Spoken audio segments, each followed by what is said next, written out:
Hey dudes and dudettes, it's me, your favorite high schooler, talking about his cute little science project about whether planes grow faster under the sun versus in a closet. Because hey, that sounds like a fantastic creative science project for your child to copy. It's only the 50 millionth time a child will do the science project, but hey, that's cool. After all, aren't science projects just about getting kids into science? Because we all know that lawyers suck and that their job of making sure every side is represented and every perspective is considered is meaningless. And that all people the police pick up should go straight to jail. Oh crap, the police think I murdered someone. No! You can't do this to me! You insolent bitch! We'll be encouraging kids to make pro-environment projects while having them waste a shit ton of paper and money by requiring them to have a separate sheet of paper for every day they're conducting the project. We hate using backsides, so we're gonna ban that, even though using backsides save a lot of paper, as we want to make sure no notebook can never be used for anything else by requiring them to pre-number all the pages. Sorry, not pages. We hate back pages. Pre-number all the sheets. They'll learn about a scientific method, which atheism is inconsistent with, according to one of the prize-winning professionals in the field, as atheists have no proof for God not existing. Yo, bitch! You believe in Bigfoot? No, Bigfoot isn't real. Do you have proof it doesn't exist? Well, no, but... Oh!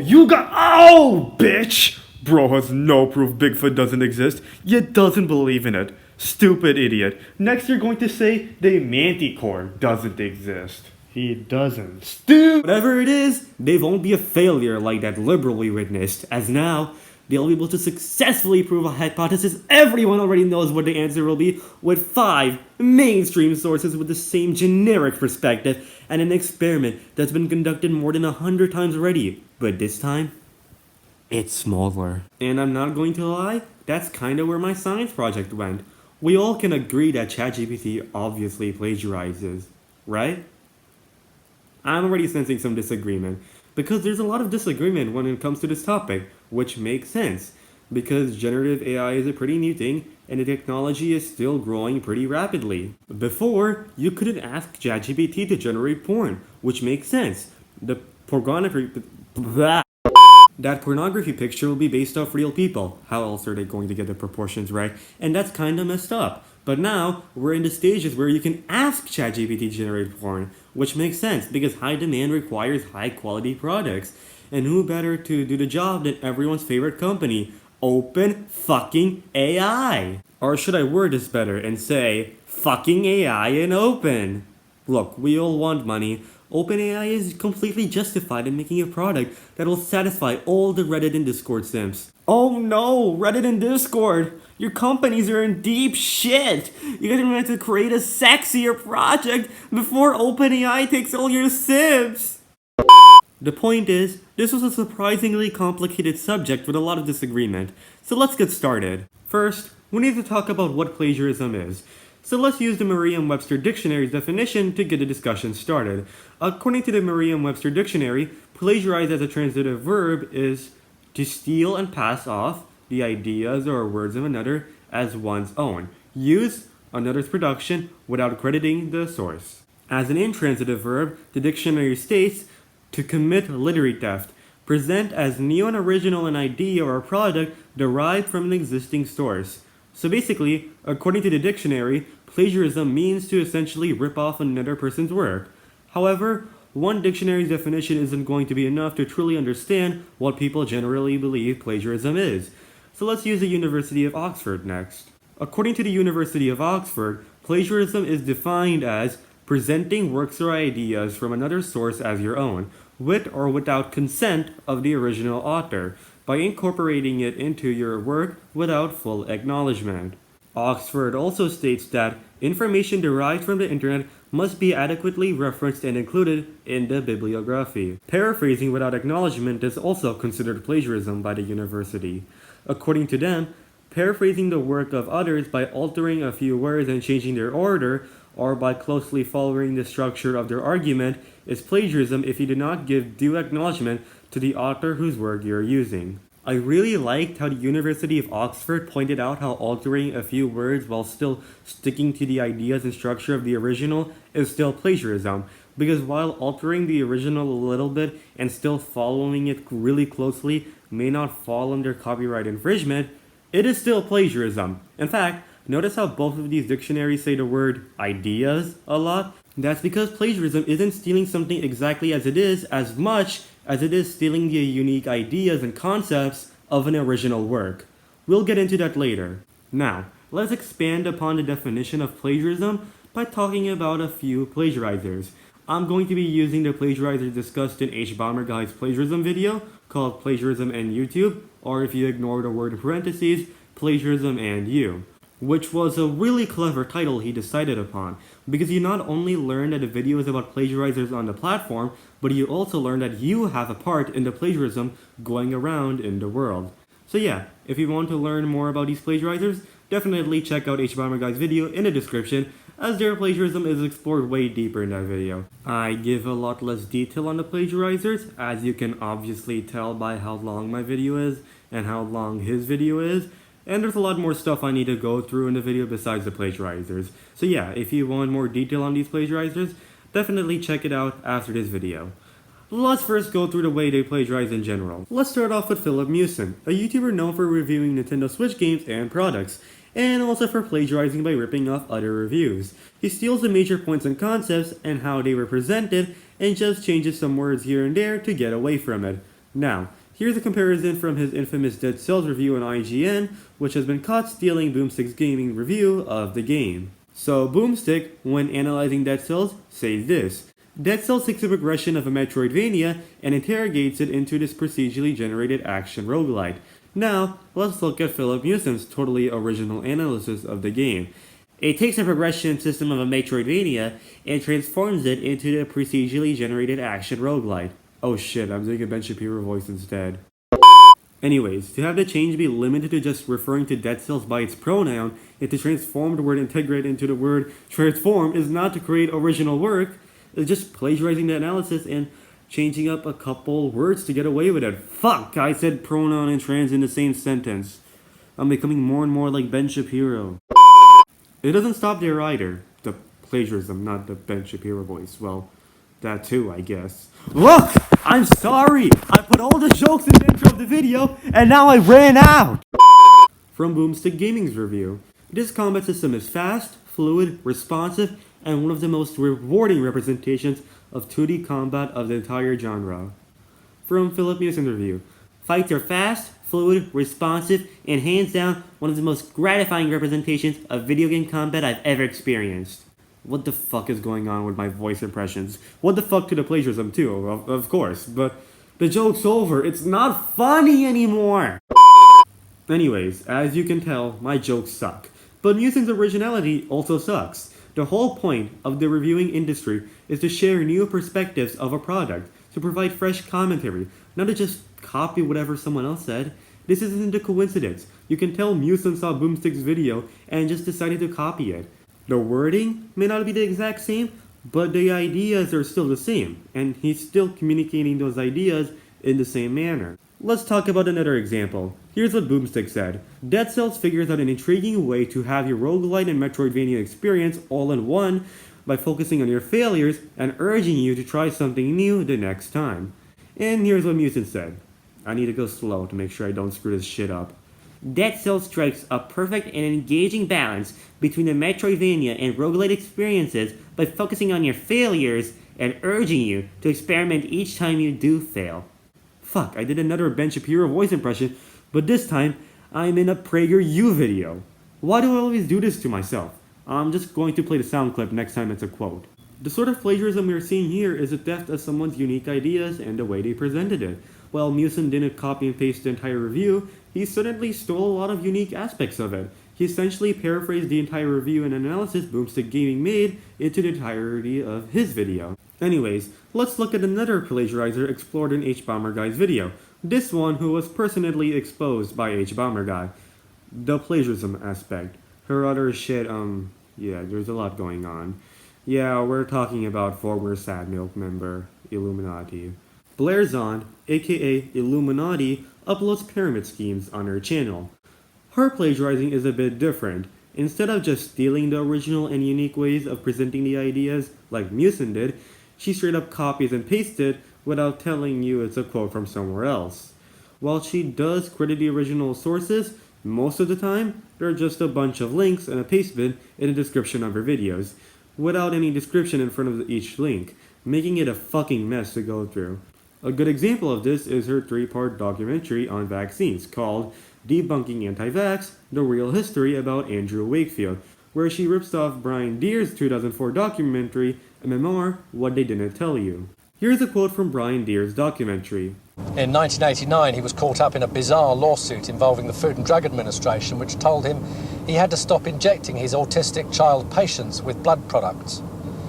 Then in 1995, he was suspended from practicing medicine and made to pay a $10,000 fine for his misuse and misprescribing of controlled drugs. Here's a quote from Illuminati's vaccine trilogy. In 1989, he was caught up in a bizarre lawsuit with the Food and Drug Administration, which told him he had to stop injecting his autistic patients with blood products. Then, in 1995, he was suspended from practicing medicine and made to pay a $10,000 fine for his misuse of prescribing controlled drugs. At this point, I should be giving some commentary on this sort of plagiarism, but I'm not sure what the fuck I'm supposed to say. It's that obvious. I can't even tell whether this is plagiarism or copyright infringement at this point, because all these words are exactly the same. There was no change in order, there was no replacement of words here and there was no effort put into trying to hide that there was in fact no effort put into this. Illuminati is literally reciting a quote without telling us it's a quote. Yeah, I think we're good here. Let's go over one more example of a plagiarizer before we head on to ChatGPT. Internet Historian is a YouTuber who documents history related to, well, the internet. His Man in Cave video was a bit different though. This one was a documentary about a cave rescue that took place in 1925. It tells a story hour by hour. However, his video was caught stealing Lucas Riley's article, which was also an article that was about the 1925 cave rescue, which also told a story hour by hour. Riley's article even had a flashback to the victim's childhood, which Internet Historian's video also had at the same time in the story. Internet Historian even used very similar wording. After Riley found out, Internet Historian's video received a copyright strike and the video was removed. Here are a few examples. So, from Riley's article, everybody was shaken by the experience. Burdon fainted as he crawled toward the exit. Most of the men had to be carried away. You know what? Since we're voicing the original story's quotes right now, we might as well do the same for Internet Historian's video. Okay, that went horribly. I'll just play the audio instead.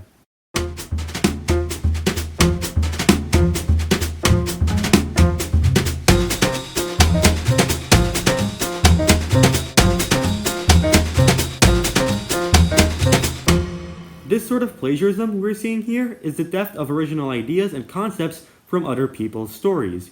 While he could have parodied it and added his own spin to it, like Ninja Sex Party did with their comedic parody of Russia's 21-12-69-69, he just straight up took the story, reorganized the words a little bit, and added animation to it. Of course, fan-made animated videos of various songs and stories are cool, but he's not even crediting the original story, he's just straight up ripping it off. All these people are plagiarizers, just in different ways. Neeson steals the way other reviewers presented their opinions. Illuminati steals the exact words of other documentaries without telling you it's a quote. Internet Historian steals the original ideas and concepts of other people's work. The question is, does ChatGPT plagiarize? ChatGPT is essentially an algorithm that's supposed to guess the text that comes next. There's an entire Zapier article about how ChatGPT works, but there's 3 very important sections I want to talk about. The first one is this. ChatGPT starts by taking your prompt, breaking it down into tokens, and then using its transformer-based neural network to try to understand what the most salient parts of it are, and what you're really asking it to do. From there, the neural network kicks into gear again and generates an appropriate output sequence of tokens, relying on what it learned from its training data and fine-tuning. Harry Guinness, the author, clarifies that ChatGPT isn't giving you knowledge, it's giving you a string of words that the AI thinks answers a prompt. GPT doesn't truly understand English, but it has a very detailed map of how many concepts relate to each other. The makers of ChatGPT are the first to say that it can produce incorrect and possibly harmful information, though they're trying hard to fix it. Guinness proceeds to ask the AI about who he is.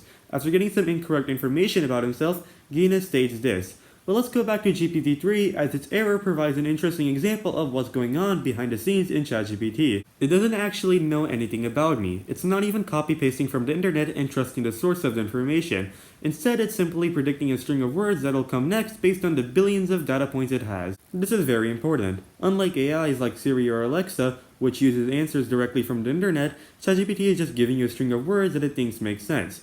The AI thought Guinness wrote stuff for The Guardian and the Huffington Post, because he has written stuff for the New York Times. Guinness states this: the New York Times is grouped far more often with The Guardian and the Huffington Post than it is with the places I've written for, like Wired, Outside, the Irish Times, and of course, Zapier. So when it has to work out what should follow on from the New York Times, it doesn't pull the published information about me, it pulls that list of large publications from all the training data it has, or really considers where they're mapped in vector space. This is more proof that ChatGPT is a guessing machine, not a knowledge machine. For ChatGPT to make its guesses, OpenAI uses 3 different sources of information to train ChatGPT. Number 1, licensed information from third parties. Number 2, user input. Number 3, the free internet. While the first one is completely legal, and the second one is as long as they mention it in their terms and services, which I'm pretty sure is true, the third one is questionable. While it is true that all the information was from the free side of the internet, or at least according to OpenAI, and isn't using content which you're only supposed to view after paying money, it is still driving attention away from the original source. Instead of people doing their own research and helping out the original creators by checking out their content, people can just go to ChatGPT. Since the original sources are already in the training data, ChatGPT doesn't have to pull up anything. It can just use its training data to answer the question. That is why ChatGPT's knowledge is limited on recent events, because it needs to first be in its training data for ChatGPT to answer. So back to the NSFW feature OpenAI is planning on enabling.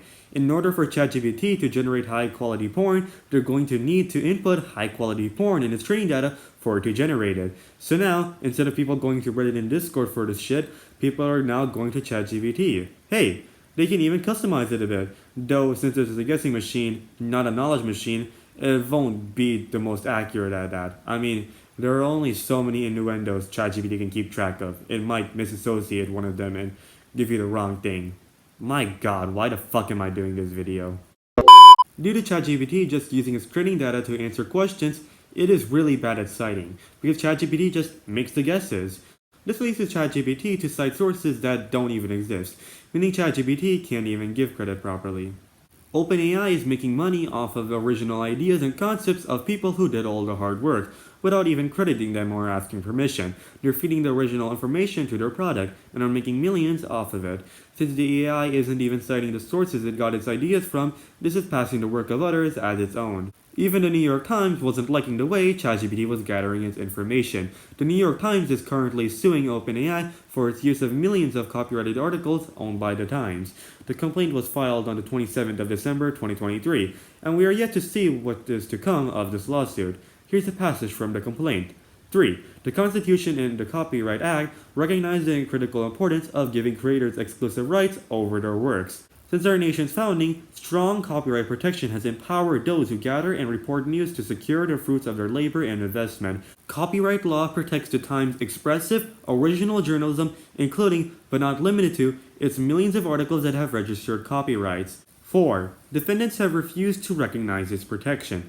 Powered by LLMs containing copies of Times content, defendants' Gen AI tools can regenerate output that recites Times content verbatim, closely summarizes it, and mimics its expressive style, as demonstrated by scores of examples. See Exhibit J. These tools also wrongly attribute false information to the Times. You can see how cheated the New York Times feel over how OpenAI is plagiarizing their articles.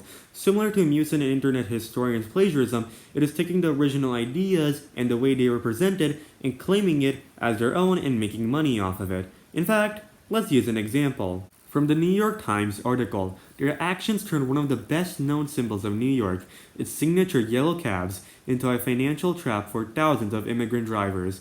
More than 950 have filed for bankruptcy, according to a time analysis of court records, and many more struggle to stay afloat. Now, from GPT-4. Wait, it's an AI, so I'm going to use an AI voice. Ahem.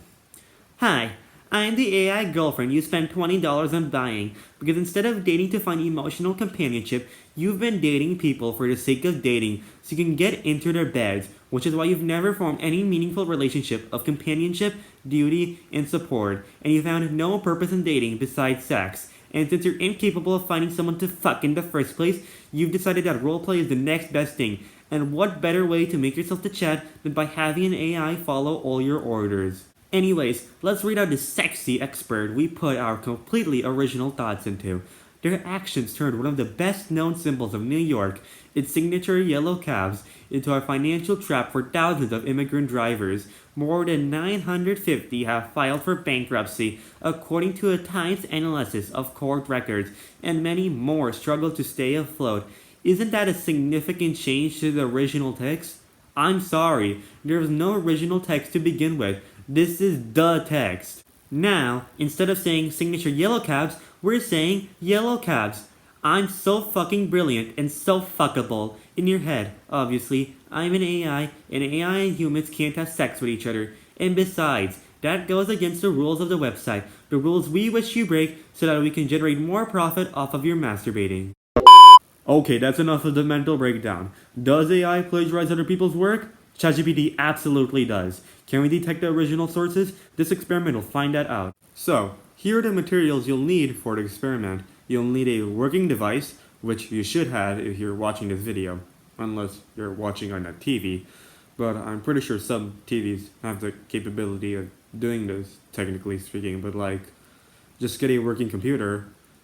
You'll also need the internet, which, if you're watching this video, you should have, unless... Okay, fuck all those unless moments. Let's get into the experiment. So here's what you need to do, in typical science project manner. Number 1. Log into ChatGPT. If you don't already have an account, sign up. Number 2. Message ChatGPT this. Write me a YouTube video script about playing Minecraft. Number 3. Copy and paste each of those sentences into Google, one at a time, in quotation marks. If it says no results found for ... at the top, then record ChatGPT sentence as original. If it doesn't and gives at least one result that uses those exact words in exact order, then record ChatGPT sentence as plagiarized. Only check the full sentences. You can check the overall title of the response, but ignore the titles of the different sections in the prompt. Also exclude the sentences where ChatGPT is directly addressing you instead of doing the prompt, such as sentences like "here are the lyrics." Number 4. Repeat steps 2 to 3 more times. Number 5. Message ChatGPT this. Write me an epic fantasy. Number 6. Copy and paste each of the sentences into Google, one at a time, in quotation marks. If it says no results found for ... at the top, then record ChatGPT sentence as original. If it doesn't and gives at least one result that uses those exact words in exact order, then record ChatGPT sentence as plagiarized. Only... You know what? This is not working. I'll just put the official science fair project document I submitted in the description below, and you can read the procedure. How the fuck did I think a video on my science project was going to work on this channel? Anyways, so let's get into the results. This time, I'll actually read the entire thing aloud. So, the first 4 responses came from the prompt, write me a YouTube video script about playing Minecraft. The first response had 19 original sentences and 9 plagiarized. The second response had 24 original sentences and 6 plagiarized. The third response had 25 original sentences and 10 plagiarized. The fourth response had 22 original sentences and 8 plagiarized. The average for these 4 responses was 22.5 original sentences and 8.25 plagiarized. The next 4 responses came from the prompt, write me an epic fantasy. The fifth response had 23 original sentences and 0 plagiarized. The sixth response had 17 original sentences and 0 plagiarized. The seventh response had 17 original sentences and 0 plagiarized. The eighth response had 22 original sentences and 0 plagiarized. The average for these four responses was 19.75 original sentences and 0 plagiarized. The next four responses came from the prompt, "Write me a pop song." The ninth response had 27 original sentences and 9 plagiarized. The 10th response had 34 original sentences and 2 plagiarized. The 11th response had 28 original sentences and 8 plagiarized. The 12th response had 29 original sentences and 7 plagiarized. The average for these four responses were 29.5 original sentences and 6.5 plagiarized. The next four responses came from the prompt, "Write me a review of The Revenge of the Sith." The 13th response had 17 original sentences and 0 plagiarized. The 14th response had 14 original sentences and 1 plagiarized. The 15th response had 15 original sentences and 0 plagiarized. The 16th response had 13 original sentences and 0 plagiarized. The average for these four responses were 14.75 original sentences and 0.25 plagiarized. The last four responses came from the prompt, "Write me a research paper on plagiarism." The seventh response had 23 original sentences and 1 plagiarized. The 18th response had 30 original sentences and 2 plagiarized. The 19th response had 27 original sentences and 0 plagiarized. The 20th response had 24 original sentences and 0 plagiarized. The average for these four responses were 26 original sentences and 0.75 plagiarized. The average for all 20 responses were 22.5 original sentences and 3.15 plagiarized. So these results are a bit weird. You'll notice some spikes of plagiarism for different categories and almost no plagiarism for others. Let's talk about that. See, here, we need to talk about copyright infringement versus plagiarism. Don't worry, I'll be talking about the plagiarism examples pretty soon. I promise all this copyright infringement stuff will come in handy in understanding them. I also need to tell you that I'm not a lawyer! This is not legal advice! This is a teenager whose voice impressions become like Ben Shapiro! Anyways, let's begin. Plagiarism is different from copyright infringement. Copyright infringement is when you unfairly use something exactly the way it is. You aren't necessarily calling it your own thing, but you are still using it to sell something. An example of this could be selling something that unfairly used Nintendo music. It's note to note and it's clearly Nintendo's property. Plagiarism is when you steal the aspects that make the original property unique and use that to sell something you call your own. An example of this is Bob's World, a game that steals a lot of major and unique aspects of Mario, yet still calls it its own thing. Like, where the fuck is the originality? The shape of the flag is slightly different and the castle... I can't tell the fucking difference. And really? Fireballs getting thrown at mushroom-shaped monsters with floating mystery boxes and bricks too? And a plant that comes out of a frigging pipe to try to bite you? Like, what is this stupid shit? Oh, his name is Bob. What a big difference. Since everything is not exact, this is more of a plagiarism case than a copyright infringement case, and hence why this game has been around for so fucking long and got so fucking popular. For more information, check out Thomas Game Dog's investigation on this game, cause we're moving on now. Copyright infringement is also easier to deal with. Patents only last for 20 years. Unlike copyright, which lasts for 95 years after publication if it's a company's work, or 70 years after the creator's death if it is an individual's work. In Title 17 of the United States Code, the law states this: "Notwithstanding the provisions of Sections 106 and 106A, the fair use of a copyrighted work, including such use by reproduction in copies or phonorecords or by any other means specified by the section, for purposes such as criticism, comment, news reporting, teaching, including multiple copies for classroom use, scholarship, or research, is not an infringement of copyright." In determining whether the use made of a work in any particular case is a fair use, the factors to be considered shall include: Number 1. The purpose and character of the use, including whether such use is of a commercial nature or is for non-profit educational purposes. Number 2. The nature of the copyrighted work. Number 3. The amount and substantiality of the portion used in relation to the copyrighted work as a whole. And for number 4. The effect of the use upon the potential market for or value of the copyrighted work. The fact that a work is unpublished shall not itself bar a finding of fair use if such finding is made upon consideration of all the above factors. The only way you can legally use copyrighted content without asking permission is if you're transforming the piece of copyrighted work. Tom Scott dives into this in his video called YouTube's Copyright System Isn't Broken, The World's Is, which talks about how broken the world's copyright system is and how easy it is to get into legal trouble. One of the examples shown was how in 2009, Andy Bayo released an 8-bit chiptune of the jazz album Kind of Blue by Miles Davis called Kind of Blue, and how even though Bayo got a license from the music publisher, he had to settle out of court for tens of thousands of dollars with Jay Maisel, the original photographer of the original music cover, because Maisel didn't believe Bayo's pixelated version of his photo was considered fair use. It is very easy to fall into the danger zone when it comes to copyright infringement. That is why YouTube has a system called Content ID that scans every video being uploaded into YouTube and uses this huge database to see whether it is copyrighted content. If it is, they can still upload a video, but the money goes to the owner of the copyrighted content. For example, on Do the Dude, I have this video called Basically Classic Literature that is a 14-second scene from a show. YouTube detected that it's the Legend of Zelda show, and the money goes to DIC, the studio who owns it.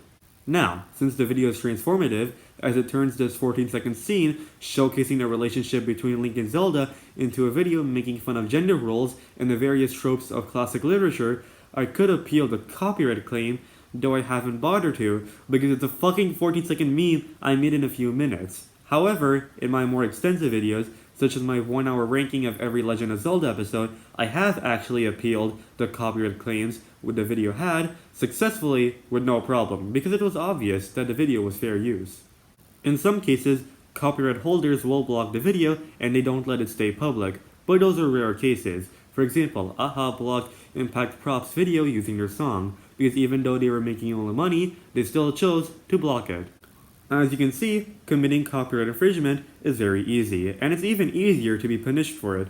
However, when it comes to plagiarism, things are different. Remember the plagiarizers we previously discussed? Nobody was able to take any legal action against them. Internet Historian may have gotten a copyright strike, but that's about it. The most they were able to do was talk about it. Your only hope of fighting against plagiarizers is if you gather enough support to put them in a negative spotlight. This successfully worked on YouTubers like James Somerton, who has removed every single video on his channel after being exposed by H-Bomber and Illuminati, who turned off the comments of all her videos because of the negative attention she's been receiving. Could you take it to court? Yeah, but that's such a big fucking hassle, especially for such an obvious case in your eyes. So back to the experiment. There's an issue with examples of plagiarism. The context itself is unrelated. If these sentences were truly copy-paste of segments of the original content, then it wouldn't be jumping from a real-life vlog to the homepage of an online course to a meme on the Bioshock subreddit. This is a fucking Minecraft video. This is where personal judgment comes into play. I chose these prompts on purpose because I know a lot about these topics. I know Minecraft YouTubers like popular MMOs and Stampy. I know epic fantasies like The Lord of the Rings and The Wheel of Time. I know pop albums like Whenever You Need Somebody, and epic songs within this album, such as Never Gonna Give You Up! Revenge of the Sith is still my favorite Star Wars movie, and I've made a paper on plagiarism before. You're watching the fucking YouTube video right now! You can check the responses ChatGPT gave and all the footnotes, and you will see that while the choice in order of the words is the same in that instance, it is unrelated for the rest. It's a universal opinion that Illuminati's videos were plagiarized, but here's the difference. It wasn't a singular sentence. It was copy-pasting entire paragraphs that truly made her considered a plagiarist. At most, ChatGPT has stolen 2 sentences from the same website, or in this case, lines, as already shown in the example on the 14th page. ChatGPT has not been plagiarizing through copy and pasting. Yes, in the New York Times example, they've been. But we'll come back to that later. The point is that ChatGPT hasn't been copy and pasting. I get that there might be skepticism, but why would I try rigging the results? Who do you think I am? Joe Biden trying to rig the 2020 election? And the jury trial? And the 2024 election too? For those who don't get it, I was being satirical about Donald Trump blaming all his losses on the system being rigged, which is true. I can relate to his pain because the science fair was obviously rigged because I didn't win. Wah! It's all rigged! But I put my full effort into trying to find as many examples of plagiarism as I could, because I'm against all this AI shit and all the deepfakes that come with it. You also know I didn't try too hard and made up examples, because there's a literal screenshot to every sentence I highlighted as plagiarized. You also know I wasn't actively trying to find examples that helped my case, yet harmed the AI's case, and I completely skipped over the other results because it's Sharia speaking here. I'm too fucking lazy for that shit. Did ChatGPT plagiarize? Yes, it absolutely did. OpenAI has been taking information from all over the internet to train ChatGPT, and ChatGPT has been taking all that information to spit out whatever string of words it thinks makes sense, without ever crediting the creators responsible for the original work. The only effort OpenAI has put into ChatGPT's responses is the actual coding of the AI and giving it the information. The rest is just an automation of content built off the work of others. ChatGPT literally gave an entire research paper on plagiarism without saying anything about where it's got its information from, unlike your average research paper written by your average human being. When OpenAI took all that content from the internet to feed their own content machine, that was plagiarism. Yes, humans do absorb whatever information and ideas they see, similar to ChatGPT. Yes, they do use that when responding to other people, and yeah, they might not remember the original source, and that's fine. The difference is that they aren't making an entire business model off of responding to people's prompts and questions. Instead of the responses being copy and pasted, they are just the most generic and general response you could be getting out of these prompts, and the technology behind it explains it. Remember, ChatGPT is a guessing machine. It's using the concepts it has learned to try to make the most closely related response it can make. Due to this, the responses are often cliché and generic. Take the responses for the prompt, "Write me an epic fantasy," for example. Ask any fantasy fan, and they'll tell you that the plot synopsis is a ripoff of The Lord of the Rings. Young farmer boy, among the fellowship, skilled dwarven blacksmith, mysterious amulet. We've already seen how hard it is to successfully prosecute someone on the accounts of plagiarism, and this certainly isn't enough to win, but you can still see how much of it was derived from Lord of the Rings. However, it does make sense why the AI was pulling so much out of the Lord of the Rings to make this response. It's trying to make a string of words that is related to my prompt, "Write me an epic fantasy." Epic fantasies in the Lord of the Rings have often been paired together. In the New York Times example, that article was exclusive to the New York Times, because that was an actual investigation the New York Times conducted. So when given a prompt similar to the stuff the investigation answered, ChatGPT's main source of information was that investigation. There have been hundreds of Minecraft videos on YouTube, hundreds of epic fantasies, hundreds of pop songs, hundreds of reviews on the Revenge of the Sith, hundreds of papers on plagiarism, but an entire investigation on the predatory lending in New York taxi industry, as stated in the complaint, that is exclusive to the New York Times. So what are the actual consequences of all this plagiarism? Blatantly stealing someone's work without giving them proper credit is not only selfish, but could also be harmful to the original creators. As Jimmy Robbins explored in his video, The War on React Content, XQC Sniper Wolf, when someone steals something you made, your one-of-a-kind video has to compete with re-uploads of itself. if they already watched a duplicate of your original content, now, whenever they come across it, they won't be interested, because they've already seen it, just from another person. When people like Illuminati steal other people's ideas, they take away a lot of the potential recognition their victims could have had, and steal their revenue, audiences, and fame. The people who put in the real hard work never get the attention they deserve and end up being forgotten, whereas the lazy and unpassionate people who did no work end up getting all the credit.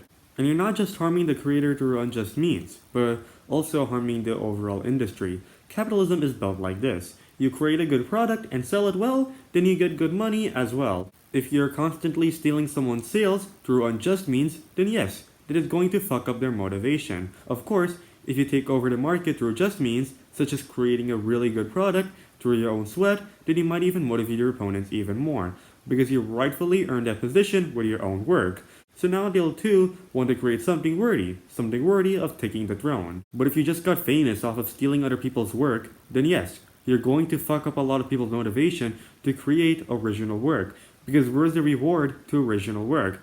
And do you really think people are going to keep enjoying the industry if there's no more effort put into it? Yeah, plagiarism really hits the industry it is within. Even when people do figure out that the work they just watched was plagiarized, depending on how much was plagiarized, there still won't be much reason for people to watch the original. Dark Viper AU explains this in one of his videos criticizing reaction streamers such as XQC.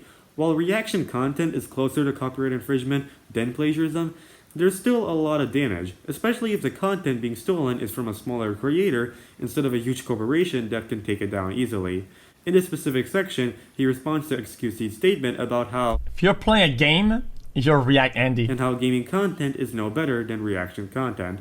This is what Dark Viper AU says in his video. Obviously, there are many distinct differences between using a game as a platform to create content and simply restreaming someone else's YouTube video. The most important part, of course, is the value that you leave behind. When you show a YouTube video to your audience, it's done. You've shown the start, middle, and end. There's no reason for them to go anywhere else or seek out the original. They've now seen it, just on your live stream. Even worse, you're about to start another video. You're about to do something else in your stream, so they don't want to leave and miss what you're about to do. You are a direct competitor to the experience that the original is trying to give. And it's not just the original creator that is being harmed here. Once your audience members find out about a plagiarism, you're also harming their trust. People like reviewers because of the trust they have in them.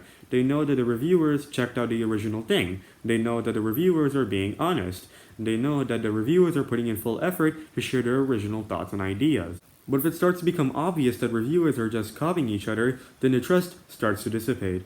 How do they know that the reviewer actually checked out the original thing? How do they know that the reviewer is being honest? How do they know if the reviewer is actually putting their full effort into sharing their original thoughts and ideas? There are many more examples of how harmful stealing content can be. It's a really big issue. However, streamers like XQC are mere ants compared to the big organization that OpenAI is. The harm OpenAI could be doing to others is far more massive than any of the people we've already talked about. OpenAI is worth tens of billions of dollars, primarily because of ChatGPT, and its value is likely to continue to go up. It is huge. The unfortunate thing about plagiarism is that unless you don't already know the original source beforehand, it's nearly impossible to find the plagiarism. Who was the one who initially noticed Illuminati's plagiarism? H. Bomber Guy, who recently watched Deer's documentary and remembered it clearly. You have to know the original source in order to truly find the plagiarism. Remember, there was not a single sentence in which I was able to detect plagiarism for any of the 4 epic fantasy responses using the search method.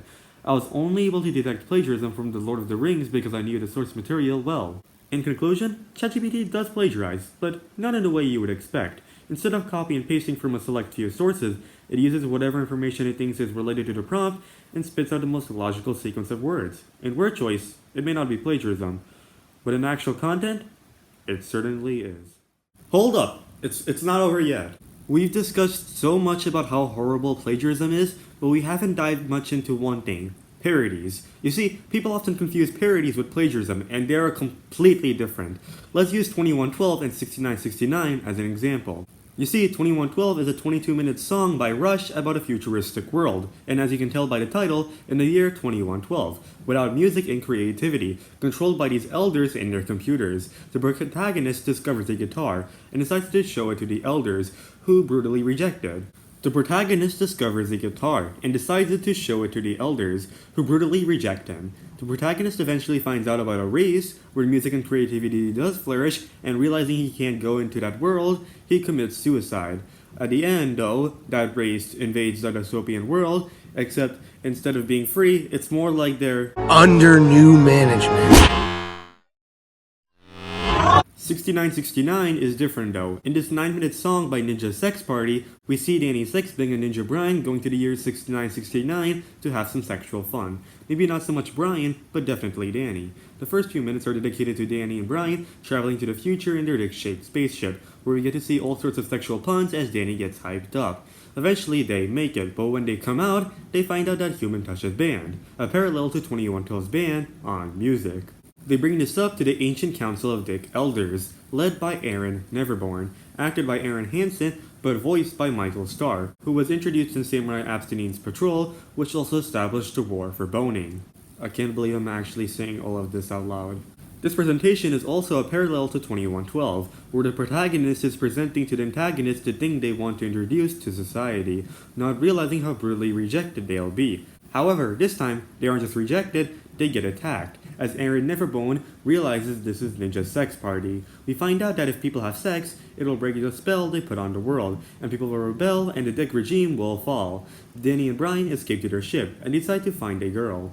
Danny finds a girl and he seduces her to go to bed with him. A lot of other girls join too. Eventually, a multi-billion person orgy breaks out and the Dick regime starts to fall. Our heroes get cornered and it looks like they're about to die before Ninja Brian casually kills them all, showing how easy it was the entire time. Finally, Danny says goodbye to the world he freed and even asks the girl he slept with what her name is, and thus marks the end of the song. As you can obviously tell, 6969 takes some of the core elements of 2112 but actually turns it into something else. This is unlike the examples of plagiarism discussed in the video, where the change is minimal and pretty much the entire structure was copied. It's different for parodies like this though. 2112 was a pretty serious dystopian song, whereas 6969 turns that seriousness into pure goofiness and comedy. I mean, let's just compare scenes. So in 2112, the protagonist commits suicide after realizing how horrible his world was. Here's the lyrics. Just think of what my life might be in a world like I have seen. I don't think I can carry on this cold and empty life. Oh no. As you can see, this is a pretty grim and serious scene, showcasing the lesson of how we should appreciate the art around us. But take a look at 6969. I can't believe my eyes, but it's a world without sex. Everyone here just wears full-length pants and loose-fitting turtlenecks. Men and women wave to each other from a respectable distance. Without the thrill of boning, what is life? We must speak to the Council of Dick Elders tonight. Yeah, there is a really sharp contrast here. Instead of music, it's sex that's missing in this world. Instead of the scene being a tragic moment, we're laughing at how overdramatic Danny's sex bang is being. And we're also laughing at ourselves for how horrible we would probably react if this were to happen to us. There's been so many changes, and while 6969 does have the same core elements of presenting to the autocratic authorities and the protagonist suffering from this, Ninja's sex party, unlike the plagiarizers we've discussed, actually turned it into its own thing. The original does not have the hilarious build-up to the huge reveal. The original does not have the protagonist trying to seduce women in order to make boning a thing again. The original does not have Markiplier announcing that a multi-billion person orgy has broken out. There's a lot of differences, and it is just a great homage to the original. Overall, this is an incredible parody, and easily my favorite comedy song of all time. The shows Psych and The Mentalist are also great examples of borrowing a few core elements while turning it into your own thing. You see, while a lot of Psych fans claim that The Mentalist is a ripoff of Psych, as someone who actually watched both shows in their entirety, yes, all 8 seasons of Psych and all 7 seasons of The Mentalist, I can tell you that's not true at all. Psych is a goofy comedy show about a police consultant, which, as you can tell by that sentence, borrows some elements from Monk, though Psych turns it into its own thing. Instead of the police consultant turning out to be someone with an OCD, it's someone who acts like a psychic. So yeah, you get a lot of good comedic moments out of it. The Mentalist is different though. While his backstory is that of Psych, there's a twist. His lies and ego lead to the death of his own family. Yup, imagine a happy Sean Spencer living with his wife and kids, but after getting carried away with his psychic persona, his family gets murdered by the sick, yet incredibly clever, serial killer Red John. This is where the show picks up from, where we see a much more hurt Patrick Jane, though he's still charming and humorous, and instead of being a depressed drunk, he's a caffeinated tea enjoyer.